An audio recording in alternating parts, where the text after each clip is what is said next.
And the class is now live on YouTube. Okay, so shall I start or what shall I do? Yes, please. أعوذ بالله من الشيطان الرجيم بسم الله الرحمن الرحيم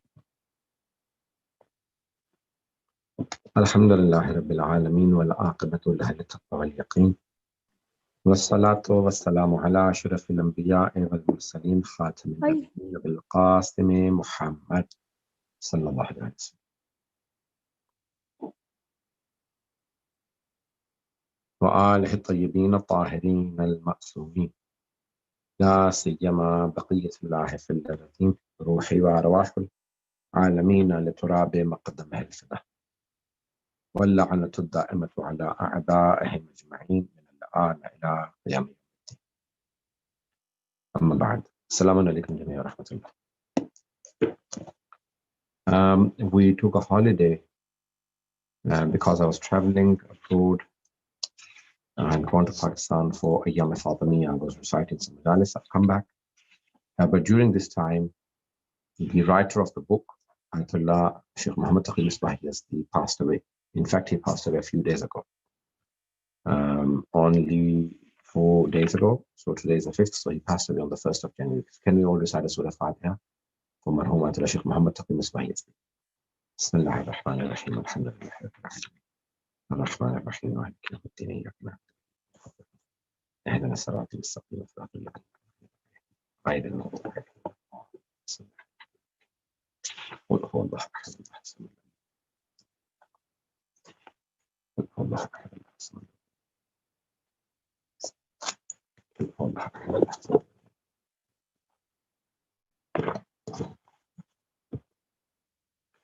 Okay, we basically covered the first 6 lessons in the past 3 sessions. I have been trying to do 2 lessons per week or like per session. In Qom, usually they do sometimes 1 lesson a day and they go into a lot more detail, and sometimes they do, so they have obviously classes every day. Sometimes they have classes every day for half an hour, 45 minutes, so they will be able to do 1 lesson a day and they finish in 60 sessions, sometimes probably more. So we will try and do as much as we can.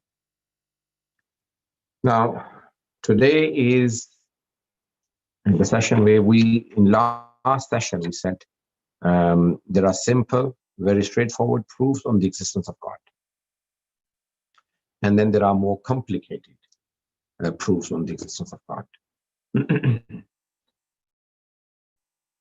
And amongst the complicated proofs on the existence of God, there are many, many books on them in theology, in philosophy.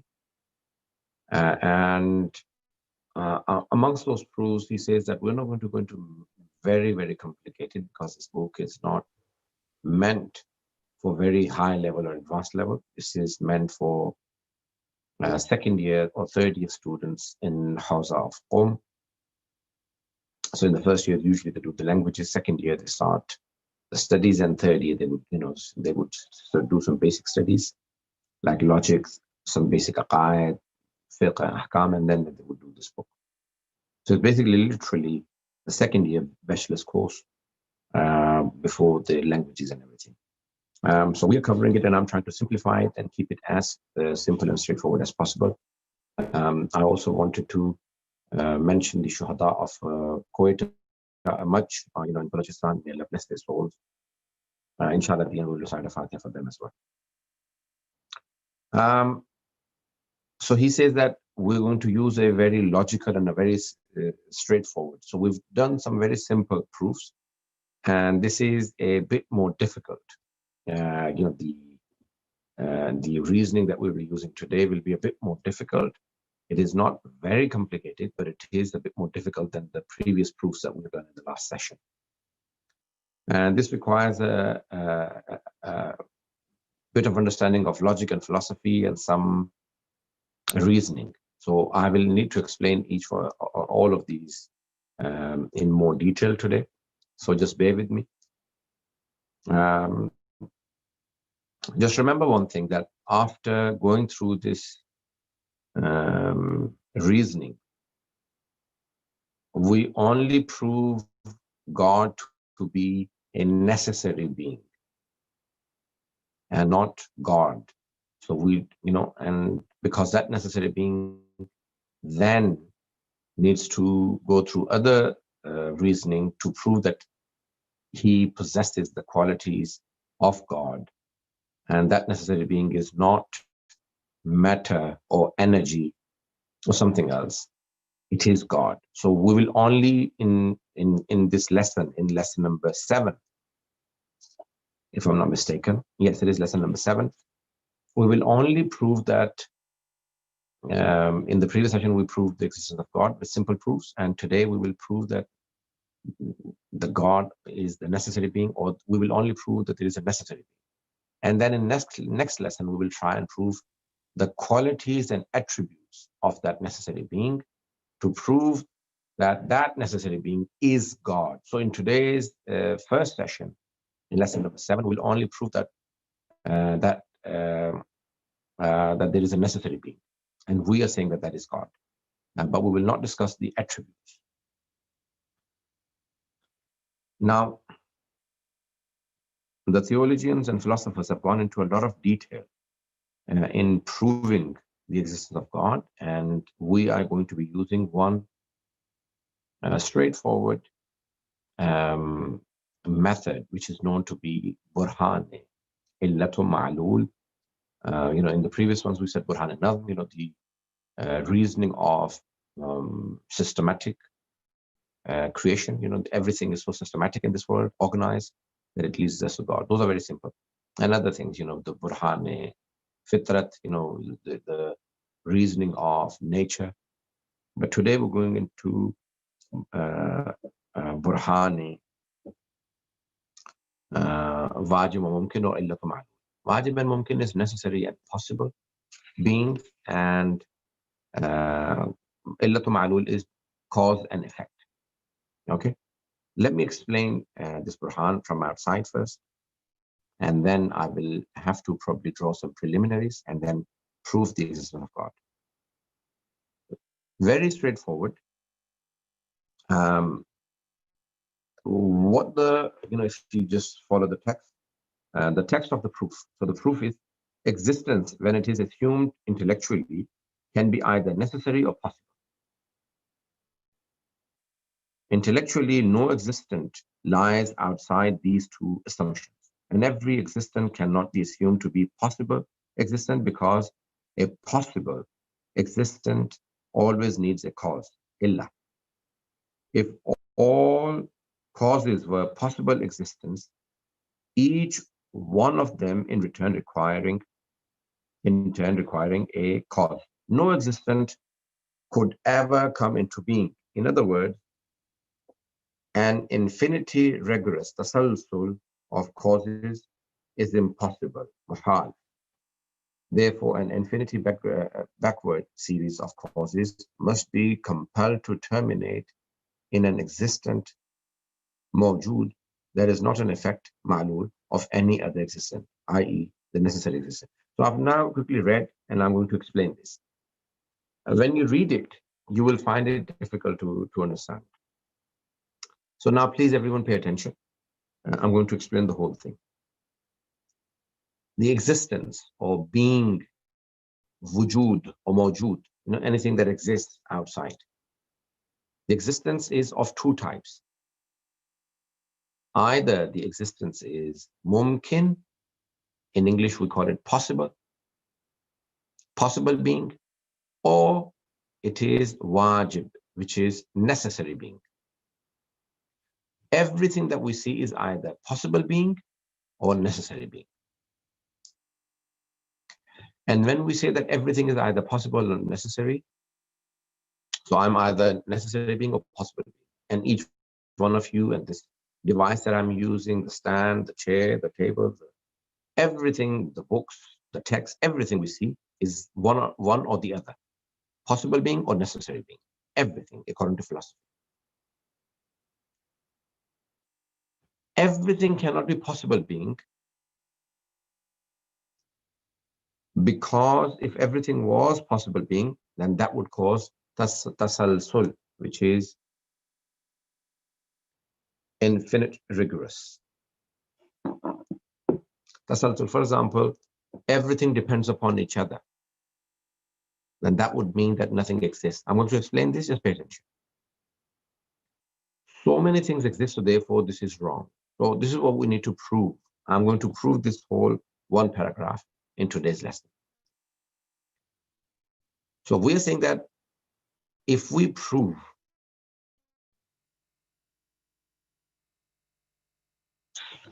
that everything is a possible being, then we have proven the existence of a necessary being.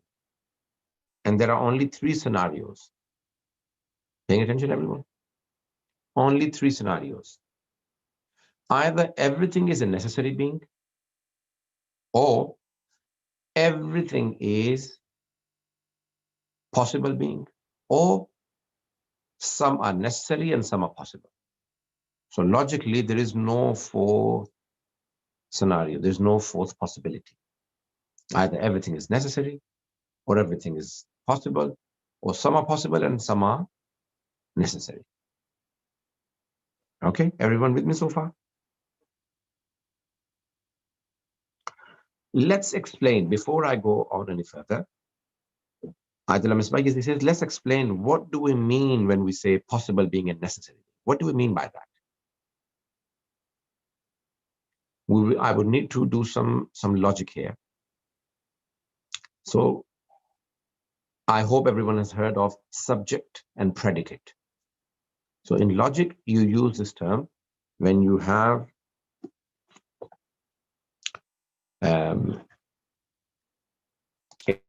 a proposition before you. A proposition is when you are discussing a concept and you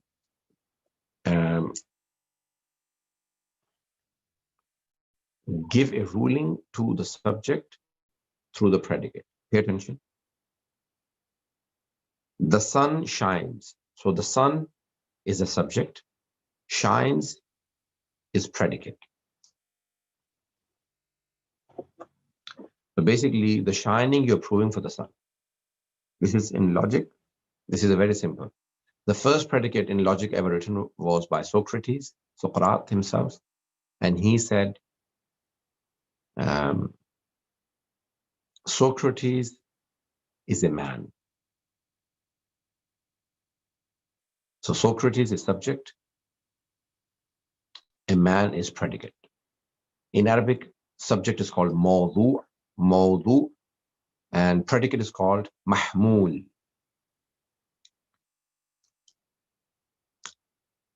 I don't want to go too much into this, but just pay attention. So you have first premises, second premises, and then a result. This is in logic. So you say Socrates is a man. Every man is mortal. That's second premises. Result. Therefore, Socrates is mortal. Everyone followed it? It's very simple. Now, what is mumkin, possible being and necessary being? According to logic, because to do theology, jurisprudence, philosophy, principles of jurisprudence, and for many, many other sciences, you do need logic. Not just common sense, I'm talking about studying logic as a subject. In Hausa, in the Shia Hausa, we have to study logic as a subject to be able to understand philosophy, theology, jurisprudence, principles of jurisprudence, and other sciences as well, but especially these four. These four subjects you cannot understand without having studied logic as a subject. Okay, everyone? Now, pay attention. When we say that 3 is greater than 4, then that's impossible. I'm going to use mathematical equations, so it makes more sense. and no one can deny it. Okay, 3 is greater than 4.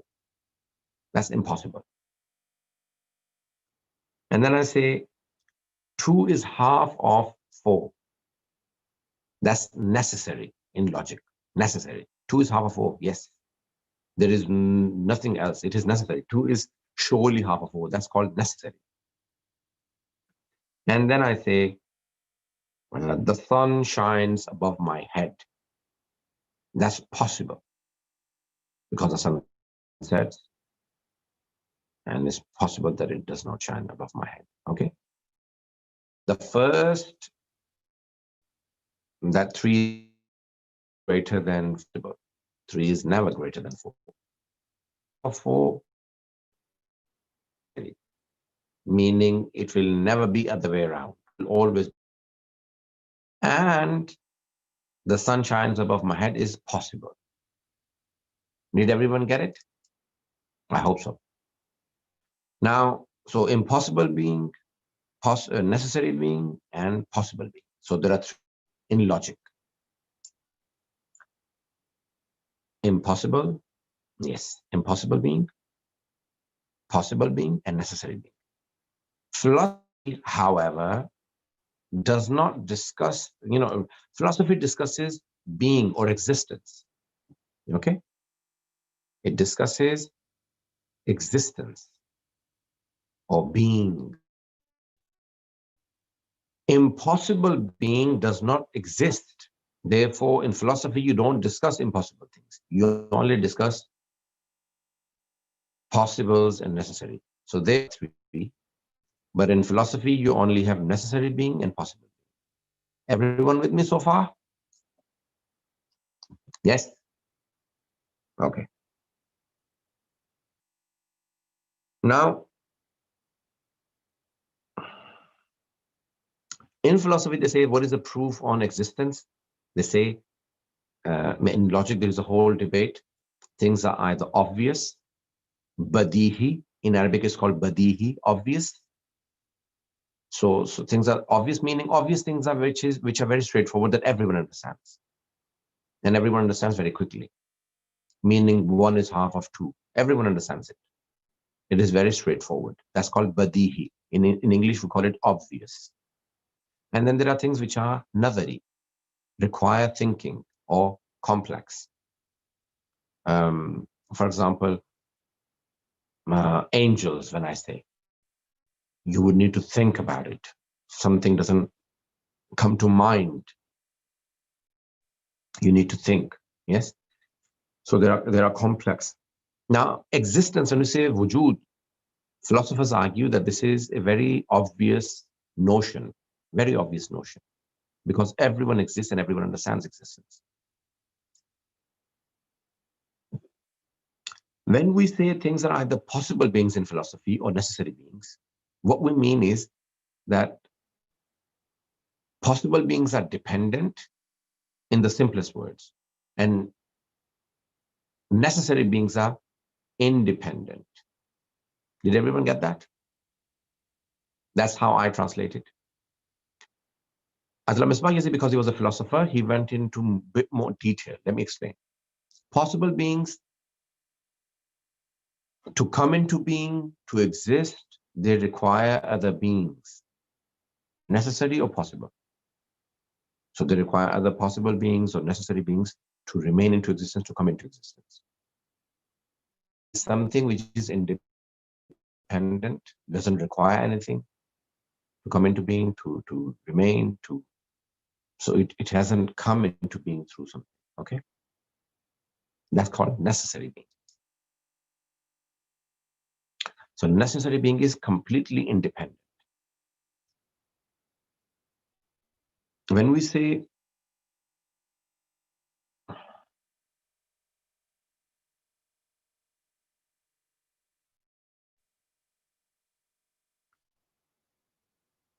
that there are possible beings, most of the things, if not everything that we see, in fact, everything that we see are possible beings. If they exist or they don't exist, makes no difference.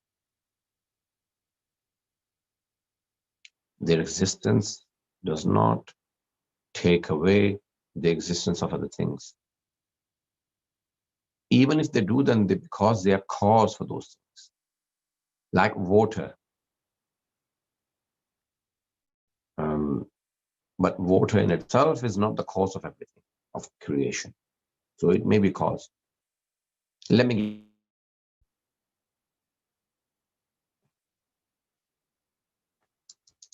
some people have argued that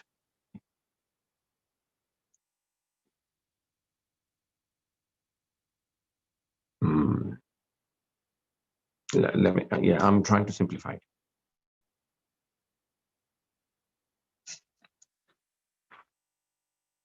So some things become the cause of other things. For example, the table. A carpenter has caused it. So the cause of the table is the carpenter. But also wood is the cause, nails, hammer, all of those are causes. So there are different types of causes. I will discuss that in a minute in philosophy. So wood, so the table is an effect, and all of those are causes. But the carpenter use the wood, nails, hammer, everything to give you the table. So the carpenter is the cause of making a table, but the carpenter himself is not the ultimate cause, because the carpenter himself or herself is an effect. And it was back. The cause itself has no cause. It started everything off. Okay? Everyone get that? So that is why we say that we need to understand everything is a necessary being. Is absurd, because everything we see around us is a possible being. So only two possibilities remain. Either everything is possible being, or there are some possible and some necessary. Let's prove that everything is possible being is wrong as well. Then we will have the final scenario. So we say that everything is a necessary being is absurd. Let's prove that everything is a possible being is also wrong. That is not very simple and straightforward. So let's please pay attention. If we say that everything is a possible being, then what you're saying is that everything is an effect and there is no cause. They have caused each other. That is absurd. Well, it is tasalsul, and tasalsul is batil. It's tasalsul is basically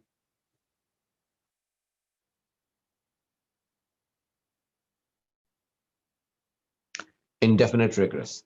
Let me give you an example. Everyone pay attention. If there were 10 people standing at a racing line, everyone wanted to run a marathon, 10 people. And everyone said, I will not run until another person runs. No one will ever run, because they're all saying that someone else should run before me. So if everything was a possible being, then nothing would be there, because everyone would be waiting for a cause. Everything possible would require a cause. But there are so many things that exist. So therefore, everything is a possible being is not possible. I hope I explained it. I don't want to go more into it. So what we're saying is that everything is a possible being is not possible, because if everything is possible, then that causes indefinite regress, tasalsul. And tasalsul is batil according to philosophy and logic.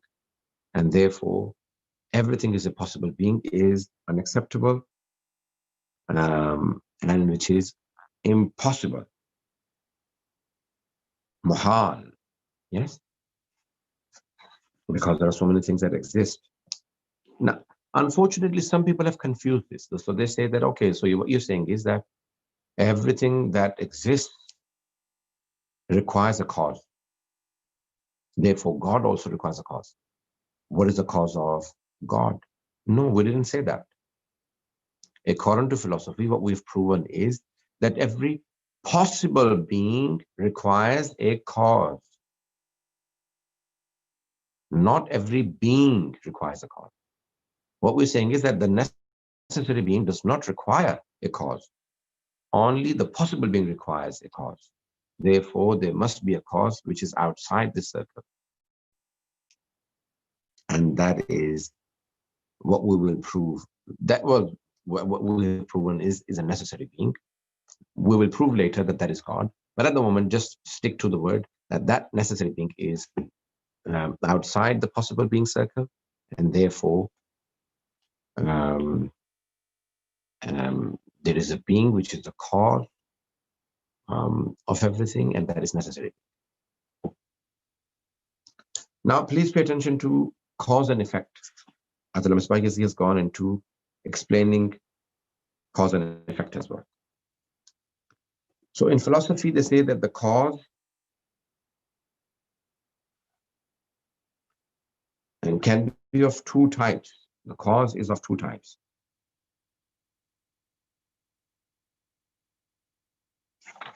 So there are two types of causes.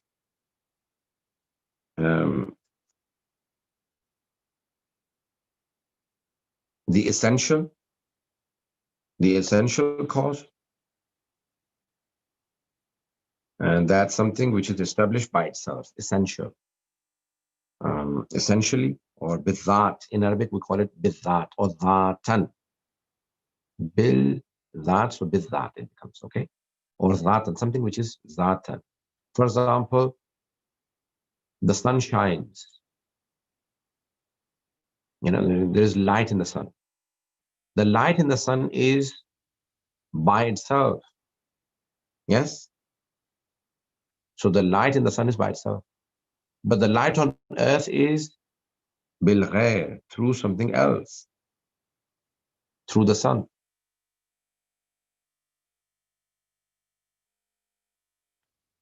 The food is salty because of the salt. But the salt is salty because of itself. The other example that Al-Misbah is used here is something which is greasy. So some things are greasy because there is oil on them.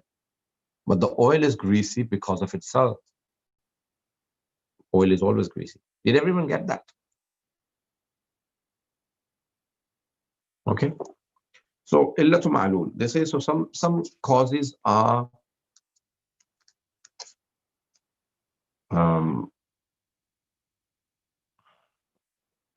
essential causes and some are through something else. For example, pay attention. In principles of jurisprudence, they argue, for example, a person who is walking, you say that he is moving with that essentially by himself. So you say, oh, he's moving. Yes. But a person who is sitting in a car or in a bus and the bus is moving and you say, oh, that person is moving. They're not moving by themselves. They're moving because the bus is moving. So they're moving through something else. Did you all get that? I hope so. So we say that there are many things which have a cause, and their cause is either essential by themselves or by through something else. Everyone got that? Now, at the end, he comes before he proves the existence of God or necessary being. He says, the impossibility of an endless chain of causes. So if everything causes, for example, they say there was, everything started, and everything caused each other. So we were caused by our parents and they by themselves, and until there was a time when, for example, I don't know, Darwin's theory, that no human beings existed. So we were apes, and before that we were in the ocean, like, I don't know, turtles. Before that we were germs, like we were cells and particles. So everything started by itself and reached where we are. No matter what theory you take, It is logically impossible that everything is a possible being. There has to be something which is outside that vicious circle that everything caused itself. What you're saying is that A caused B, B caused C, C caused D, D caused A. Well, then what caused A or B? What caused B, C? What caused C, D? What caused D? Are you saying A? When you're going in a vicious circle, that is impossible. Something has to be outside that circle to start everything off. And that is the necessary. Did everyone get that? Exactly.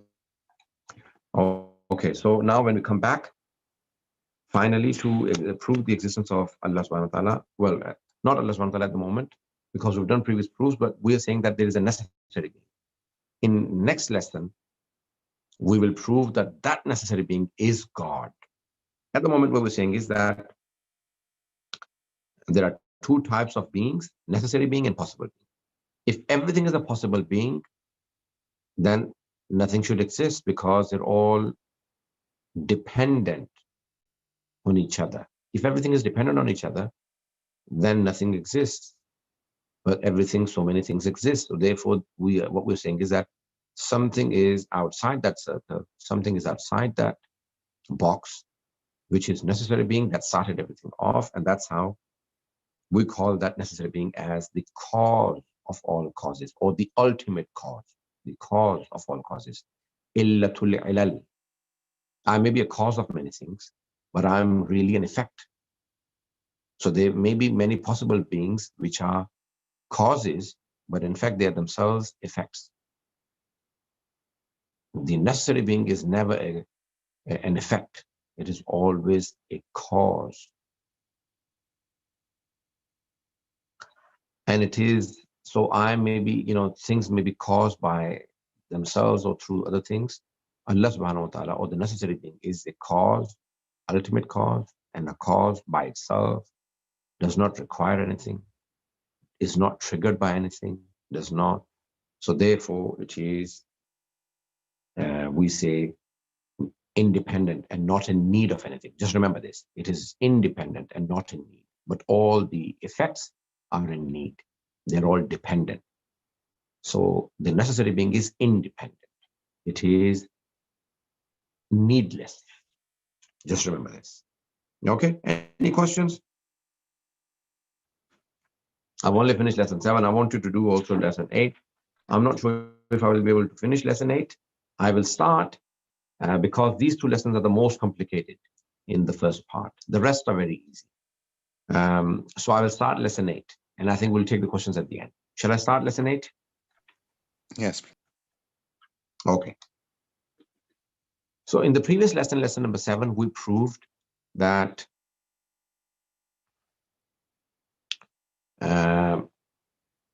so all we proved was that there is a necessary being. We did not prove that it is one. We did not prove the attributes and the qualities. All we said that it is impossible that everything is necessary being, and it is impossible that everything is possible being. So there is at least one necessary being, and the rest are possible. Now let's study the qualities and the attributes of that necessary being, so that people do not confuse the necessary being with matter, with energy, with the creation of God, with an idol, with a prophet or something else. So it is important that we start studying the attributes of that necessary being. In the last lesson, we said that the necessary being is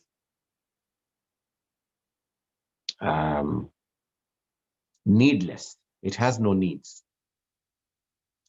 Because if it had needs, then that would mean that that need is the cause of the necessary being.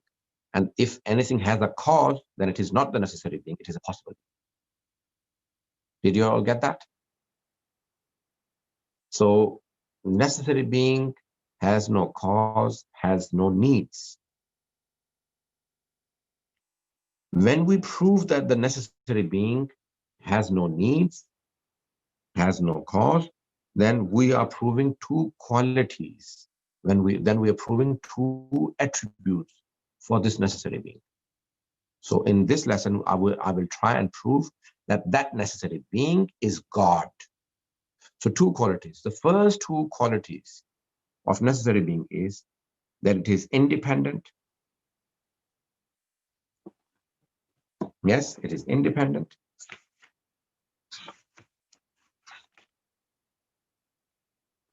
It is independent and it has no cause and it has no needs. It has no cause or no needs. Okay. So no cause or no needs, and it is independent. So it does not depend upon anything for its existence. I may need oxygen, water, so many things to exist. The necessary being has no needs. It is independent, yes, and it has no needs. Now, so these are the first two qualities of necessary being. Based on the proof we have already used, I'm not going to try and bring in proofs from outside because I can go on and on. And Azra Misbah Yazdi could have written hundreds, thousands of pages based on philosophy. So I'm just trying to keep it as simple as possible. Based on that proof we have used from philosophy, we are saying that the first two qualities are that it is independent and it has, it has no cause. So it is the first cause. It is independent and needless. Okay. Once you prove that that necessary being is independent and needless, you prove two more qualities for that necessary being. And what are those two qualities? Those two qualities are azali and abadi. Azali is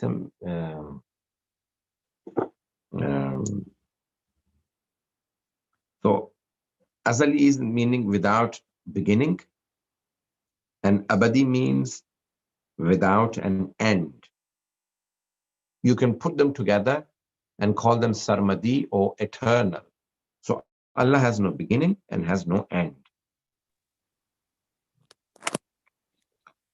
You see, the translator hasn't put them, but Simperian.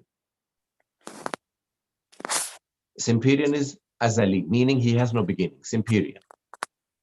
And endless, abadi. So Allah subhanahu wa ta'ala is sarmadi. Sarmadi means both azali and abadi together means sarmadi. You know, Allah uses that word in Dua Kumail. Sarmadi with seen, sarmadi means eternal, has no beginning and has no end. So the necessary being has no beginning and has no end. If you say that no, he has a beginning, then that means he requires a cause. But hang on, we prove that he has no cause, otherwise it's not necessary. Did you all get that? So he has no cause, therefore he has no beginning. And he has no end, otherwise he is in need of something to remain into existence. But we said he has no needs. So when he has no needs, he's independent, then that means he has no beginning and no end. Just logical. I'm not giving any Quran, Hadith, nothing. Just logical proves that he has no beginning and no end. Just being necessary being, because he has no cause, because he is independent, therefore he has no beginning and no end. Everyone got that? Clear? So he has no beginning and no end because otherwise he is in need, and we are saying that he's not. Once you prove these two qualities, there is a whole debate in our ilm kalam in sifat thubutiya and sifat salbiya of God. Sifat thubutiya are positive attributes of God, and sifat salbiya are the negative attributes of God. Sifat is with sad, swad, fe, alif, te. Sifat. attributes. Subutiya with tha, alif ba ta tha, subutiya, positive attributes, meaning the attributes that God must possess, must have. And sifat salbiya with sin, salbiya, God must not have. Now, we are not going to go into sifat subutiya and salbiya, but what we want to prove is that the necessary being is God. Therefore, we will quickly discuss some of the negative attributes that the necessary being must not have. Yes, the sifat salbiya means that attributes that the God does not have and the necessary being will not have. Okay. The first thing to remember is in sifat salbiya, so there are 8 positive attributes and 7 negative attributes. 7 negative attributes, God must not have any of these 7. Okay. One of them is tarkeeb, composition. In Arabic is called tarkeeb. God is not murakkab. Anything which is tarkeeb is murakkab. Murakkab means composed. God is not composition. He is mujarrad. Like ruh is mujarrad. It's not composed of anything. Mujarrad means simple. Simple. Here it is from philosophy. So anything which is not composed is called simple or mujarrad, tajarrud. So God is not composed, because anything which is composed is in need of its parts or the parts of the composition. Bones, I don't know, anything which is composed is in need of the parts. And we said the necessary being has no needs, it is needless. Okay, so it cannot be composed. Being cannot be composed.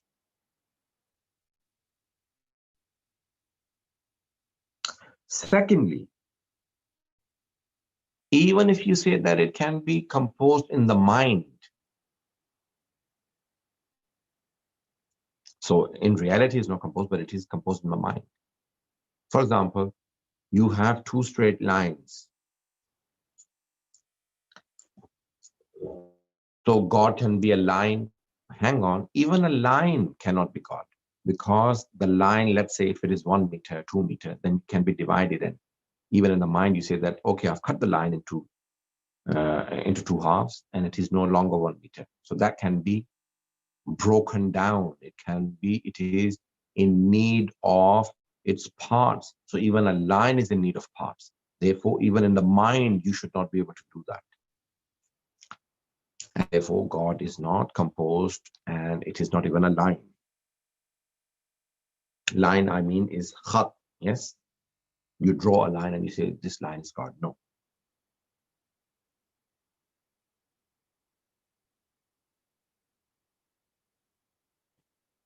Now he goes on into explaining bil quwwa and bil fi'l, actual and potential. Actuality, yes, and potentiality. Anyone who is studying medicine is potentially a doctor, and when they complete the education, they become actually a doctor. So this is in philosophy. This is also in logic, to be honest, in logic and philosophy both. Bil quwwa, it is used in all different sciences, to be honest. Bil quwwa and bil fi'l. Bil quwwa is potentially, and bil fi'l is actually. Did everyone get that? If I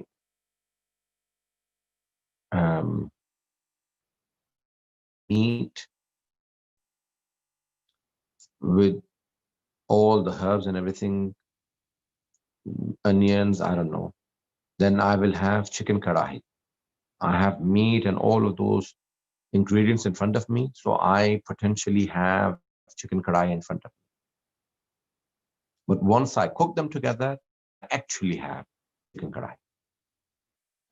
You cannot have parts of God, and God cannot be composed of anything potentially or actually. Therefore, the necessary being is not a composition.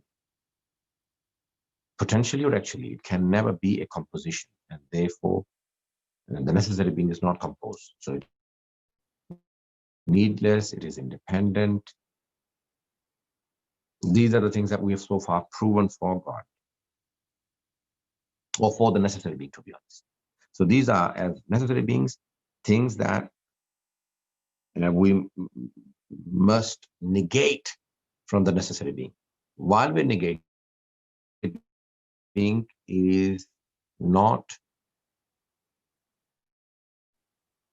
composed, and therefore is not a body, because body is composed, is not a jism. And when it is not a body or mass or volume or mass, yes, body is something which has mass, yes, it has length, width, and depth. A line does not have depth, so it is not a volume or mass, yes. So God is not composed, and therefore it is not a body, and therefore it cannot be the necessary being. Sorry, I keep saying God. So the necessary being is not composed, and it therefore is not a body, and therefore cannot be seen, because only body can be seen, and cannot be perceived through the five senses, through eyes, ears, taste, smell, or touch.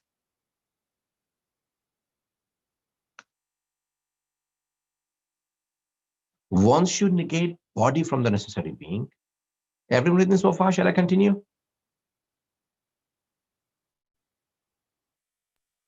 Once you, yes, okay. Once you prove that God is not body or volume or mass or composition, then what you're saying is that the necessary being is outside the realm of time and space. Remember these two terms, time and space. In Arabic, time is called zaman, space is called makan. Zamano makan. Time and space are limitations. And the necessary being is unlimited, infinity. It is needless, it is independent. And when it is not composition, it is not body, volume, mass, shape, or line, then it cannot be perceived, and it is out of time and space. At the moment, I have not used any ayat, no Quran, no hadith, or everything is logical. So once you prove that God is out of time, necessary being is out of time and space, then it cannot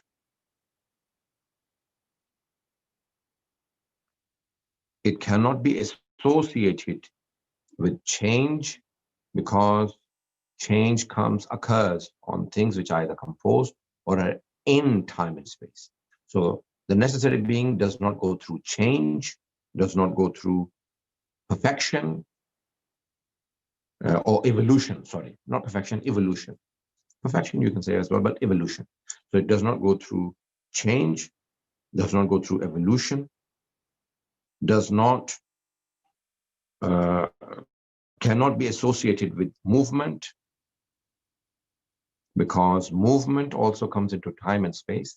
They move from one space to another, into one time into another.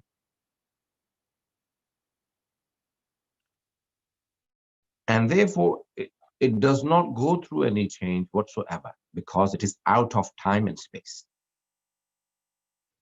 That is the necessary being that we have discovered so far. And it also negates some of our Sunni brothers who in Sufis believe that God moves or is sitting on the arsh or throne or comes down onto the earth during Shab Juma. Also the Christians who believe that he can dissolve the Christ in Jesus is God, they say.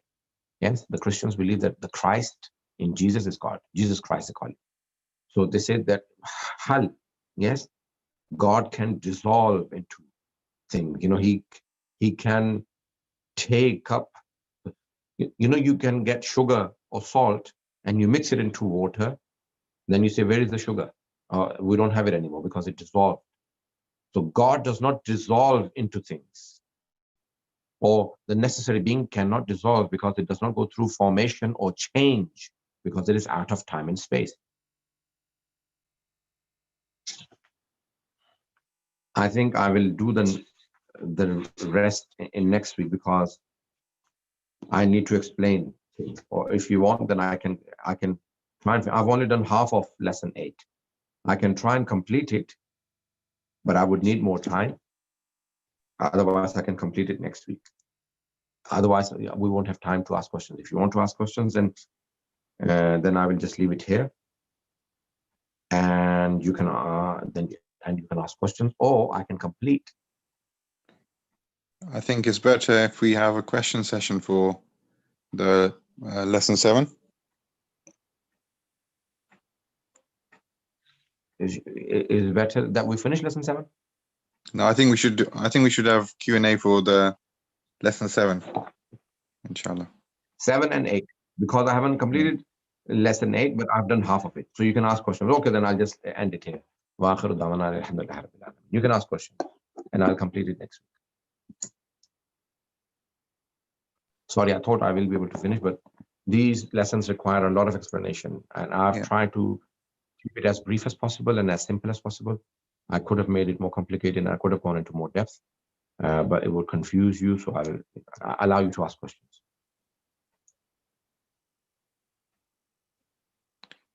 Any questions? Okay, there's some in the chat, Maulana. Can you read them out? Yeah, so the question is, in short, when ayat Rafakhta Ruhi to Hazrat Adam, what was this ruh? Not part of Allah. Okay. You know, when we say Baytullah in Kitab al-Tawheed of Sheikh Saduq, when I've translated that into English, there are questions from the Imams on all of those things. So when you know the Imams were asked, Maulana, what does that mean? Ruh of Allah. You know, Allah says Baytullah, Allah's house, doesn't mean Allah lives in it. It is associated to God. Prophet Allah, of Allah. The Prophet is from Allah, associated to God. Nafakhtu fihi min ruhi. My soul does not mean that it came out of me. No. Soul that I created, that's what he's saying. The soul that I created, it is created by me. So it is my soul, not God's soul, but the soul from God, associated to God. So nafakhtu fihi min ruhi does not mean something came out of Allah and went into Hazrat Adam. Is that also the same for the Masumin? So Masumin alayhi salam are not part of God, or God is not in anything. They are the best of the best creation of Allah subhanahu wa ta'ala, and they are beyond our perception and reach, but they are creation of God, and God does not live in them. God does not exist in them. God exists independently, and he has created everything for their sake, but he has not created them as gods. He has created them as his best creation. Okay, there's a request to repeat the 2 types of causes. One was essential cause, and the other one was... Okay. Illat bizat and bilghair. One is essential, meaning by itself. Well, I'm saying essential, but the translator says by itself and by others. So some causes are by themselves. Like the sun has light by itself, but the earth has light by the sun, by something else. So you have cause which is by itself a cause, and causes which are by other things. So I may be cause of this lecture, but I am myself an effect. Allah is the cause, the ultimate cause, and He has no causes. And necessary being will not have any cause. All of the causes will have a cause.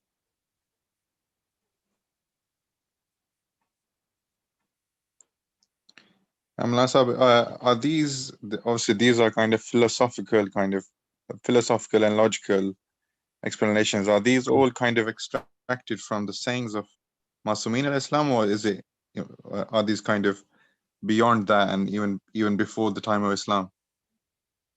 Even from before Islam, before, even Socrates, all the people who believed in God, but Aimma alayhimus salam gave more depth to it. They gave more logical proofs than anyone else.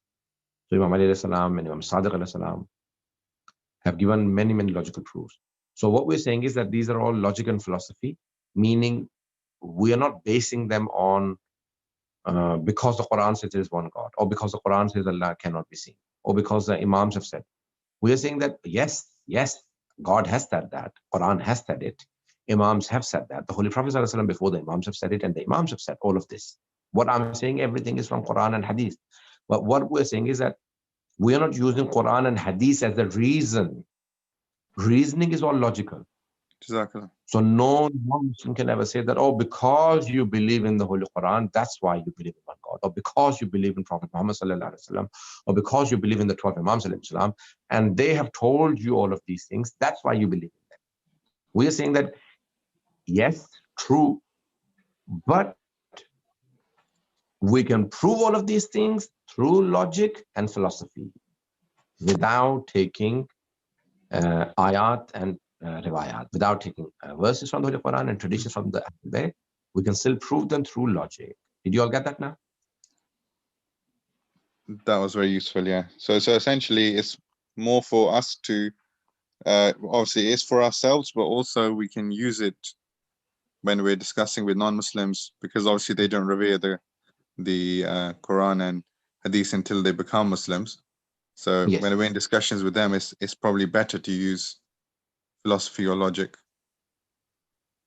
Yes. So everything is Quran and Hadith based. So everything we are using is not from outside Quran and Hadith. What we're saying is that we're not using ayat and riwayat to say, oh, because you have ayat and riwayat, that's why you believe in God. No, we're saying that we can prove it through logic and philosophy. Very simple reasoning, we can prove the existence of God. Jazakallah. Any other questions? There's a point in here. It said, you just said logical philosophy. Does this mean that there are other forms of philosophy? Okay. Well, different philosophers have different attempts. What we're saying is that logic, I didn't say logical philosophy, I said logic and philosophy. So we are proving the existence of God through logic and philosophy. Sorry, I do speak a bit fast. I get complaints all the time. So not logical philosophy. Well, philosophy has two main types. I don't want to go into that, but very quick, because you've asked this question now. So there are two approaches to philosophy. The realism and idealism. So there is a real world and the ideal world. The ideal world may be the best, but it is not the real world. So there are two approaches to philosophy: the realism and idealism. And then there are many, many different philosophers and many, many different types of philosophies. But there is no logical philosophy. Logical philosophy can be, a philosopher can give any sort of idea, and there can be, big philosophers like Hegel, I don't know, the Germans and the French, the Renaissance produced the best philosophers few centuries back in France, Italy, Germany, Britain. France had the highest number of philosophers.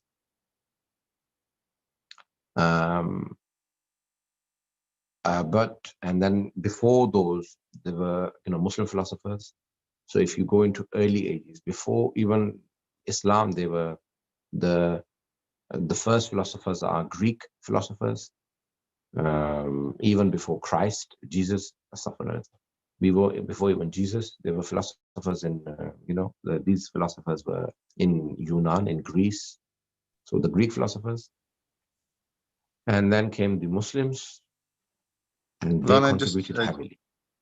Is there any caution in terms of studying philosophy that's not particularly Islamic, or from the sources of Many trusted sources? have given fatwa against philosophy, and they have forbidden it, and they do not allow it, especially Western philosophy. The early philosophers, like Ibn Sina, Avicenna, some of the philosophical debates are so deep, you will be lost. Not only they're difficult to explain, they are difficult to understand. Even Ibn Sina says that my works are sahlul mumtani'. When you're reading them, you think that they're simple, mumtani', but it is impossible for you to understand. And he says that what I have found from the previous people is very little, like the Socrates, Plato, Aflatun, Arastu, Aristotle. And he says what I've contributed myself is a lot more, and I've given the blood from my liver to produce the works that I have produced. So he has been one of the greatest philosophers to have ever lived. Abu Ali Sina, 900 years back. Then came, other logicians and philosophers like Farabi. So philosophy is, quite confusing, and even very educated people cannot understand it. That's how deep and difficult it is. So I've only tried to use the simplest and straightforward, according to Pakistani time. I've used very simple and straightforward reasoning from logical philosophy to prove the existence of God. According to the Pakistan time, it is 6:30 British time, so 11:30. Okay. Thank you very much. Can we all recite a Surah Fatiha for the Shuhada of Much in Balochistan, who, the 11 Shuhada, probably 12, some are saying. So Al-Fatiha for them and for all the scholars and mu'mineen and the deceased members of the people attending their, so their deceased family members. Al-Fatiha. Bismillah